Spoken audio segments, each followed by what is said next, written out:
नमस्कार, दिव्य हिमाचल टीवी देख रहे हैं आप। मैं हूं आपके साथ निखिल अवस्थी। आइए शुरू करते हैं आज का बुलेटिन मुख्य समाचारों के साथ। This bulletin is brought to by world class Nidra mattresses. तो अब सिर्फ सोना नहीं, डूब के सोना। कुल्लू के भूंतर में बड़ा हादसा, एनएचपीसी की टनल धंसी, 5 मजदूर दबे, 4 की मौके पर ही मौत। ब्लैक फंगस से पीड़ित महिला का ऑपरेशन कल, आईजीएमसी में 7 डॉक्टरों की टीम तैयारियों में जुटी। बद्दी में बनेंगे oxygen concentrator, Microtek new technology ने स्थापित किया प्लांट, जून अंत तक उत्पादन। कांग्रेस ने अस्पतालों में प्रबंधों पर उठाए सवाल, सुक्खू ने वैक्सीन के बाद हुई मौतों का आंकड़ा मांगा। कोरोना नियमों की धज्जियां उड़ा रहे लोग, प्रशासन ने जुर्माना वसूल सिखाया सबक। कांगड़ा में तेज तूफान ने खूब मचाई तबाही, प्रदेश भर से नुकसान की खबरें। कांग्रेस ने याद किए भारत रत्न स्वर्गीय राजीव गांधी, पुण्यतिथि पर कोरोना पीड़ितों के लिए चलाया नया अभियान।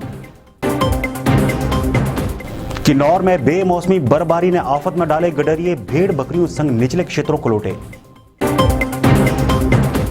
और अब समाचार विस्तार से। कुल्लू जिला के भूंतर में दर्दनाक हादसे में निर्माणाधीन टनल धंस गई। इससे यहां पर अफरा तफरी मच गई और 5 मजदूर मलबे में दब गए। पेश है ये रिपोर्ट। कुल्लू जिला के भूंतर के गड़सा स्थित मनिहार के पास शुक्रवार को पंचनाला में बन रही एनएचपीसी चरण 2 की टनल धंस गई। टनल धंसने से यहां पर अफरा तफरी मच गई। शुक्रवार शाम करीब 5:45 बजे के आसपास हुए इस हादसे में 5 मजदूरों के दबने की आशंका है। टनल के मलबे में दबे मजदूरों को निकालने का काम चल रहा है। बताया जा रहा है कि हादसे में 4 मजदूरों की मौत हो गई है और 1 मजदूर जिंदगी की जद्दोजहद में लगा है। हादसे की सूचना मिलते ही प्रशासन की टीमें मौके के लिए रवाना हुई। इसके अलावा डीएसपी मुख्यालय, एसडीएम और बीएमओ घटनास्थल के लिए रवाना हुए। 2 एम्बुलेंस भी मौके पर भेजी गई हैं। एसडीएम कुल्लू डॉक्टर अमित गुलेरिया ने खबर की पुष्टि की है। हिमाचल के लिए टेंशन बने ब्लैक फंगस के लिए शनिवार का दिन बहुत अहम होने वाला है। आईजीएमसी में ब्लैक फंगस से दाखिल महिला का ऑपरेशन होगा। इसे लेकर सरकार ने वरिष्ठ डॉक्टरों की टीम बना दी है। शिमला से विस्तार से देखिए ये रिपोर्ट। हिमाचल के सबसे बड़े अस्पताल आईजीएमसी में शनिवार को ब्लैक फंगस से पीड़ित महिला का ऑपरेशन किया जाएगा। इसके लिए सरकार ने बाकायदा डॉक्टरों की टीम बना दी है। इसमें medicine HOD, ENT HOD, eyes HOD, neurologic department के एचओडी, डेंटल सर्जन और माइक्रोबायोलॉजिस्ट होंगे। वरिष्ठ डॉक्टरों की ये 7 सदस्यीय कमेटी ब्लैक फंगस से जूझ रही हमीरपुर की महिला का ऑपरेशन करेगी।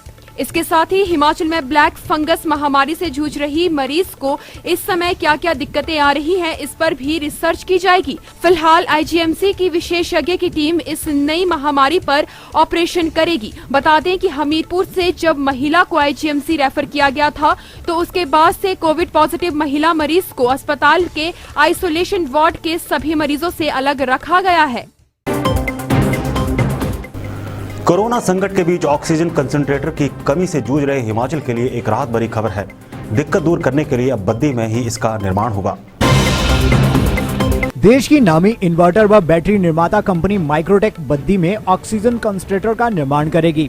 कंपनी जून माह के अंत तक ऑक्सीजन कंसंट्रेटर का निर्माण शुरू कर देगी। माइक्रोटेक न्यू टेक्नोलॉजी बद्दी में करोड़ों के निवेश से यह इकाई स्थापित करने जा रही है। इस इकाई में प्रति माह 8000 ऑक्सीजन कंसंट्रेटर का उत्पादन होगा। बता दें कि माइक्रोटेक कंपनी हिमाचल की सबसे पुरानी कंपनियों में शुमार है।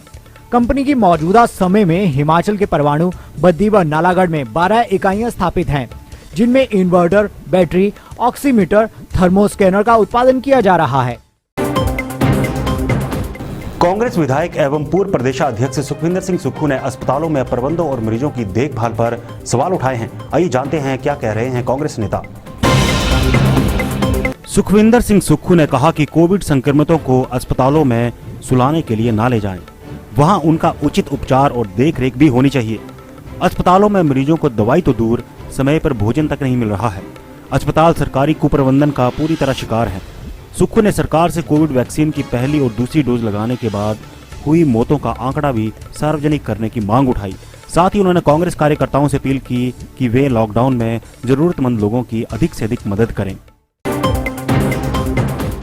ना ही लोगों को कोरोना का डर है, ना ही प्रशासन का भय। इस आपातकालीन समय में भी लोग नियम तोड़ने से बाज नहीं आ रहे। हम बात कर रहे हैं स्वारघाट और नौराधार की, जहां लोगों के उमड़े हुजूम को देखकर लग रहा है कि ये लोग शायद कोरोना से अनजान हैं।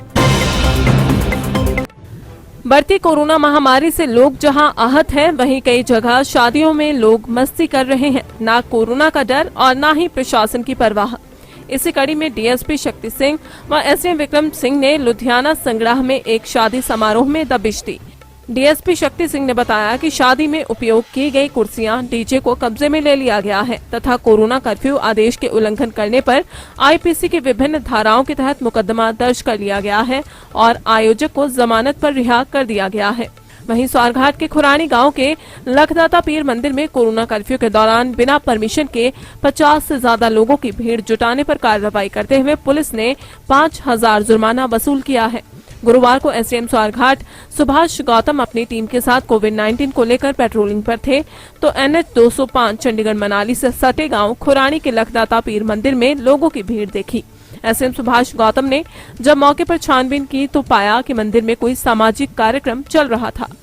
कुछ जगह वायलेशंस भी देखी गई है, जैसे आज खुरानी में जो है टेंपल है, वहाँ पे काफ़ी लोग इकट्ठा हुए थे। सोशल डिस्टेंसिंग और मास्क ना पहनना जो है ये वहाँ पे ऑब्जर्व किया गया कि सोशल डिस्टेंसिंग भी नहीं थी। जो इवेंट थी उसकी परमिशन भी नहीं ली गई थी प्रशासन से, ना ही उसकी कोई जानकारी दी गई थी। तो इसी उसमें SHO स्वारघाट को जो है इस घटना की जानकारी देते हुए आज मैंने निर्देश दिया है कि इनके ऊपर कार्रवाई की जाए। गुरुवार रात आए तूफान ने प्रदेश में भयंकर तबाही मचाई। कई घरों की छतें उड़ गई और जगह जगह पेड़ गिरने से व्यापक नुकसान हुआ। तस्वीरें खुद बयां कर रही हैं तबाही की ये दास्तां। कल देर रात आए तेज तूफान ने कांगड़ा सहित कई क्षेत्रों में कहर बरपाया। कांगड़ा शहर के साथ लगते गांव अब्दुल्लापुर के प्राचीन शिव मंदिर में पेड़ गिर जाने से भक्तों के लिए बनाया गया आश्रय पूरी तरह से क्षतिग्रस्त हो गया। हालांकि मंदिर को किसी तरह का नुकसान नहीं पहुंचा, लेकिन श्रद्धालुओं को बैठने के लिए बनाए गए स्थल का लेंटर टूट गया। इसी तरह नगरोटा सूर्या में कई घरों की छतें उड़ गई और बिजली के खंभे टूट जाने से ट्रांसफार्मर जल गया। इसके अतिरिक्त कुपवी स्थित सदियों पुराने शिरगुल देवता मंदिर के सामने की सुरक्षा दीवार भी बारिश से ढह गई। मंदिर कमेटी ने 21 लाख रुपए के नुकसान का आंकलन किया है।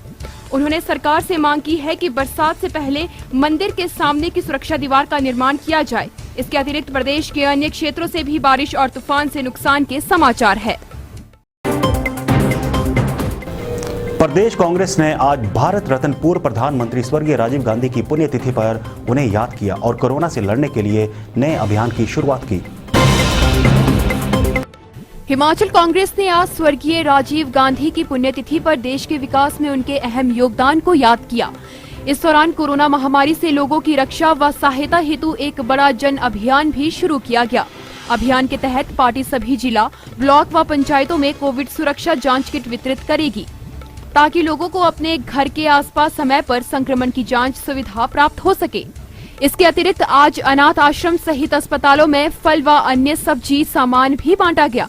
कांग्रेस कार्यालय पांवटा साहिब में चौधरी किन्नेश जंग ने तो कोरोना पीड़ितों की मदद के लिए 4 बेड ऑक्सीजन सहित उपलब्ध करवाए। यही नहीं, प्रदेश के अन्य क्षेत्रों में कांग्रेस ने कोरोना संक्रमितों के लिए जरूरी सामान वितरित किया।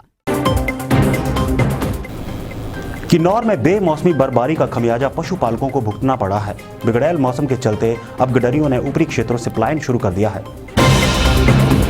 किन्नौर के ऊंचाई वाले क्षेत्रों में बेमौसमी बर्फबारी का असर पशुओं पर भी पड़ा है। गुरुवार को जिला के ऊंचाई वाले क्षेत्रों में हुई बर्फबारी ने पशुओं को निचले क्षेत्रों में पलायन करने के लिए मजबूर कर दिया है। बता दें कि किन्नौर में पशुधन अपनाने वाले ग्रामीण हर वर्ष गर्मी का मौसम शुरू होते ही पशुओं को ऊंचाई वाले क्षेत्रों की ओर ले जाते हैं, लेकिन कल हुई बर्फबारी ने ग्रामीणों को मवेशियों के साथ निचले क्षेत्रों में पलायन करने को मजबूर कर दिया है। छितकुल सहित कई ऐसे क्षेत्र हैं जहां गडरियों ने सैकड़ों की तादाद में अपनी भेड़ बकरियों को निचले क्षेत्रों में पहुंचाया है। और अब चलते चलते शिमला में मुख्यमंत्री का ऐलान, जमाखोरों पर सख्त कार्रवाई करेगी प्रदेश सरकार। जोगिंद्रा बैंक ने किया 1700 करोड़ का कारोबार। जयराम ठाकुर बोले, ग्रामीण क्षेत्रों को मिली बेहतर सुविधाएं। छात्रों के लिए 124 ऑनलाइन कोर्सेज। विश्वविद्यालय अनुदान आयोग यूजी पीजी स्टूडेंट्स के लिए दे रहा सुविधा। कोरोना के बीच ऑक्सीजन की सप्लाई न आने से गगरेट के उद्योगों में काम बंद, छुट्टी पर भेजे कामगार। सोलन के अस्पताल में कोरोना मरीज का दूरबीन से सफल ऑपरेशन, ट्यूमर निकालकर चिकित्सकों ने दी नई जिंदगी। तो चलिए आज के लिए बस इतना ही। देखना ना भूलिए आज रात 9:30 बजे शिमला से लाइव प्रसारण।